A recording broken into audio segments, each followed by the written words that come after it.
ก้อนประตูฟอร์ดเฟสต้าตัวนี้น็อตมันจะมีอยู่ประมาณ5โหล1 2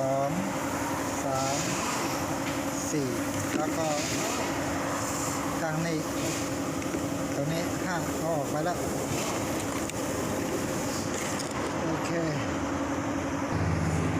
ก่อนเราจะเกะเราต้องเอาตัวนี้ออกให้ได้ตรงนี้อยู่ตรงนี้เราจะใช้หินเจสตัด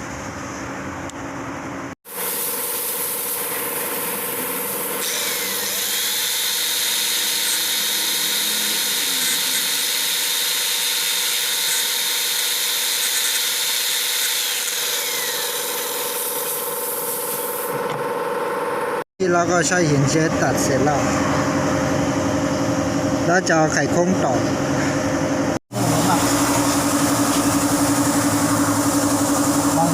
ไม่ล้นเ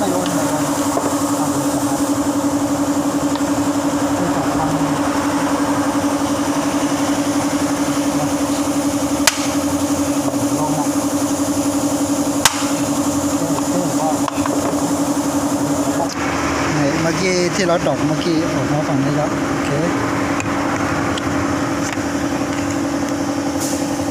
ออกแล้วเดี๋ยวก็ลึงออก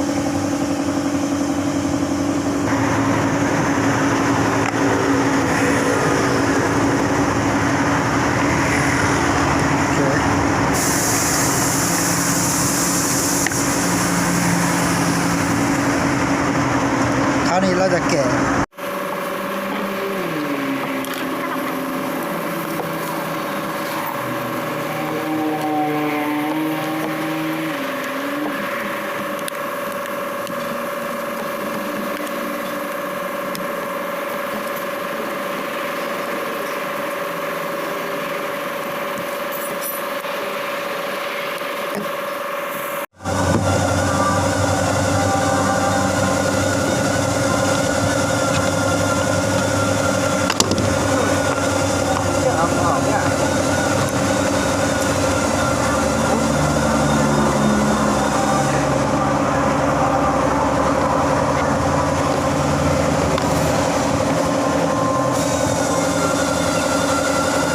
คราวนี้มีอีก2จุดที่ต้องเกิดจุดนี้กับจุดนี้ต้องเอาหินเจ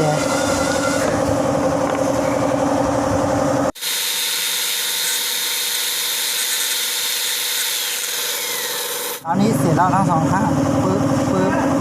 ตอกเหมือนเดิมเมื่อกี้ตอกแล้วแต่มันไม่ค่อยออกก็ช่วยอัดหน่อยแล้วค่อยตอกมาอีกที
ที่คล้องมันแตกไปนิดหนึ่งแล้วก็สปริงมันหลุดไปแต่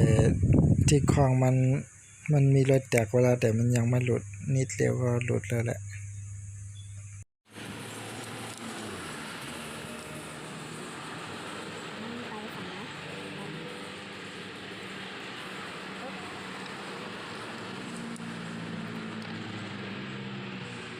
เ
มาอีกหน่อยก็ได้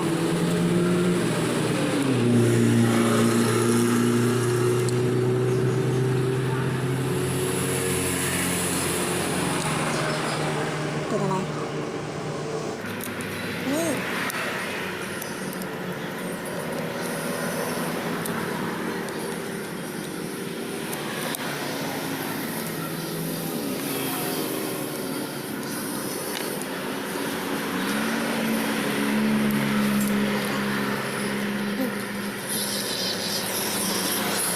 มาช่วยดิช่วยแหละที่ดูเนี่ยได้มีความรู้นั่งอยู่สั่งเลย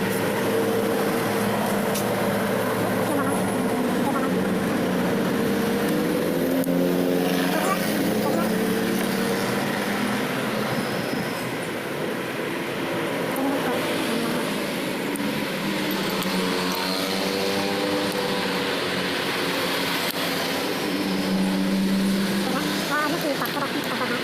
ตรงนี้ปักตรงไหนอ่ะปักตรงนี้ไม่ไว้ไม่ต้องดันนะไว้บอกเลยหลังขึ้นหรือเรื่องกลับอ่ะนี่ตัวนี้ตัวนี้นี่เลยปักดินี่ปักระวังแรงนะต้องเข้าแรงเกินก็มันก็ยังอยู่อ่ะยุ่งสูงก่อนก็ไฟแล้วก็ปั่นจีเสร็จแล้วก็ประกอบ